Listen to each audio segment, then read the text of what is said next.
Hello there, I am Mal, and welcome back to Master of Orion Conquer the Stars. Now, this is just the setup for the new Let's Play. I'm going to go over what race I'm playing and kind of the strategy, because things have changed a lot for what's called Phase 5 of the early access. I am recording this at the beginning of July of 2016 for point of reference. If you just want to go to Episode 1 and you're not concerned about those particulars, I'll put a link right about here on your screen.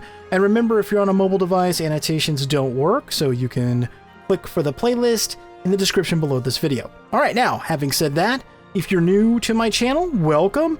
Again, my name is Mal. I play a lot of strategy, simulation, and role-playing games on the channel, and Master of Orion falls firmly into that strategy category. Now, I had mentioned that Phase 5 is different, and I have a whole separate video that'll tell you everything about that. You can find that under the Master of Orion playlist under Phase 5 Update. But the biggest thing is that I play on the highest level difficulty because it's fun for me for the most part, and the AI is extremely aggressive.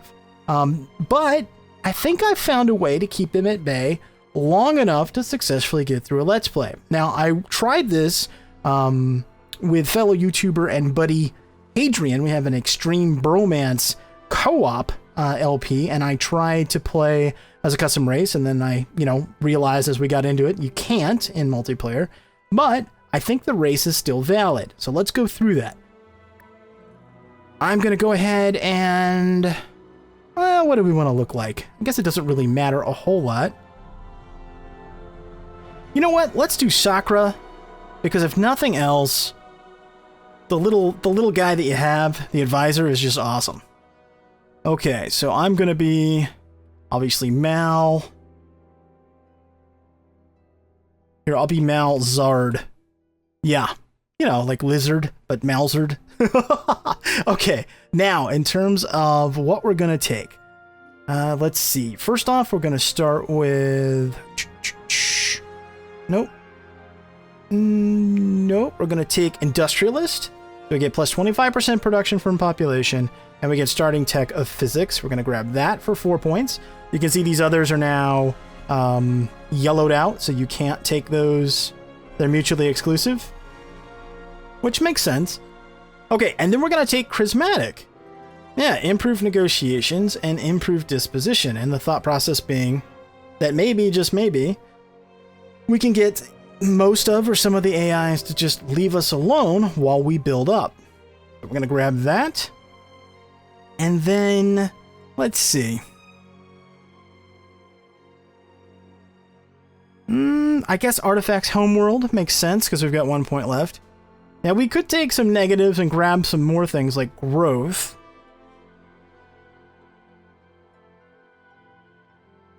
I'm not big on taking these negatives, though, because it's, it's 1 point. And that's through the entire game. That's kind of rough in terms of scale, but I know that there's people that have. I know that there's actually, and I'll go over this in a separate video, there's builds where it's just massive growth, and they take a lot of negatives so that they can get that, plus a couple of other things, like creative or what have you, or they'll take a lot of growth plus production bonuses, and just, it's supposed to be very, very OP, but nobody's been able to confirm for me how well that works on Extreme. People are like, I'm just destroying it. And I'm like, well, what were you playing on? And then I don't get a response. So I'm like, well, okay. If you're, I'm trying to figure this out, what works for Extreme. So for those of you out there that are playing Phase 5 and you're at that difficulty level, if you've got some combinations that you think work well, then let me know. This is one I've come up with, but I'm certainly interested to hear what you have done in your Let's Plays. Let me know. I really would appreciate that. All right, so let's go ahead and get into the setup. Let's see. We're gonna do, we'll stick with medium and we'll stick with circle. Galaxy age average is fine. Post warp is fine. Difficulty level, like I said, we're gonna be playing on extreme. And then 5 AI opponents is fine. And then for seed, we're gonna go with 20,000. There you go. You can do the same setup at home if you want to. Random events we'll leave on. Pirates, we won't be using pirates. I get asked a lot about why don't I play with pirates. Well, because there's a lot of RNG, there's a lot of randomness associated with things like pirates. Random events is one thing because it adds a little flavor, but pirates, particularly in the early game, can plague you, can really really screw up your game. But beyond that, the flip side of that is more often than not, pirates screw up the AIs. And I don't really want that. I know that might sound strange, but I don't. Monsters are cool, so they get to stay in. Allow racial traits. Yep, balanced starting conditions. I've tried with this off, and it's never once played out well for me. Not once. So I think it's balanced starting conditions, or you want to have a harder time. Those are basically the options there.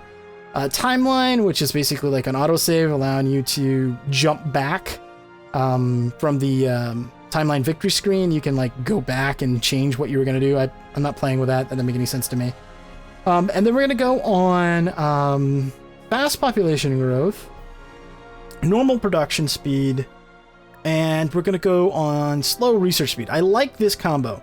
The additional growth makes it a little bit closer to the way it was in Phase 4, but it still takes a really, really long time to grow your empire.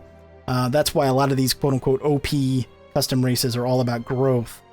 But I don't know, again, if that is sustainable, if that works on this level of difficulty with this setup.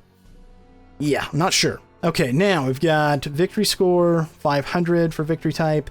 We've got diplomatic enabled. I'm going to leave that enabled, actually. And then tech, we can leave enabled. I'm going to get rid of economic. Yeah, the rest of these we'll play with. That's fine. Okay, now let's see. We're going to play against... How about some reasonable ones here? Yeah. Let's try... Yeah, okay, the humans. And maybe the Cylons. And... Not the Bulrathi, because they're like dishonorable space bears on extreme difficulty, and they can build tons of ships. Yeah, they're not fun. Let's see. Who else? The Alkari? Okay, we could try that. And then we need a couple of, like, antagonists. Let's go with... the Martian and the Terran? Sure, that looks reasonable. That's relatively balanced. Okay, I think we're good to go. Let's start this up. Big boss summons Stego, yes. Big boss summons Stego. All right, so that's going to be it for this video. You're like, what? No gameplay? Hey, I said at the beginning, if you wanted to click the little link to episode 1, you could. All right, this was all about the setup. So I'll just do the initial stuff here. Set this to 4 BC. And we'll set our initial construction. Show Q. Pull that back. And then I'm going to work on a colony ship. And as you can see here, I was talking about that growth bit. Yeah. Next pop, 13 turns with 2 people on food. Yeah, it's a little rough. Okay, so I hope that you've enjoyed this little intro to the series, and I hope that you join me for the next episode. Thanks so much for watching, and until next time, I am Mal, and I'll see you later.